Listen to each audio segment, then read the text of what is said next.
tá procurando você que brilha na dança. Hoje, mande habilidade como a Pepsi Coffee Show na final da UEFA. Copa আমেরিকায় Brazil নিজেদের প্রথম ম্যাচে কোস্টারিকার বিপক্ষে মাঠে নেমেছিল।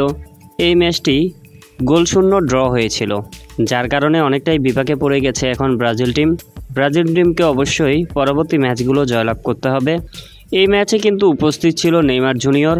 উপরে থেকে নেইমার জুনিয়র খেলাগুলো দেখেছেন, বাট এই খেলা ড্র হওয়ায় অনেকটাই খারাপ লেগেছে নেইমারের কাছে। ব্রাজিলের এখন নেক্সট টার্গেট পরবর্তী ম্যাচগুলো জয়লাভ করা, কেননা পরবর্তী ম্যাচগুলো যদি জয় না পায় তাহলে অনেকটা বিপাকে পড়ে যাবে ব্রাজিল টিম। এবার কোপা আমেরিকার পরবর্তী ম্যাচ নিয়ে কথা বলেছেন ভিনিসিয়াস জুনিয়র। তিনি বলেন, নেইমার জুনিয়র যদি আমাদের দলে থাকতো তাহলে আমাদের এত টেনশন করা লাগতো না, আমাদের ফিনিশিংটা আরও ভালো হতো। কিন্তু নেইমার না থাকার কারণে আমাদের ফিনিশিংয়ে অনেকটাই ঘাটতি দেখা যাচ্ছে।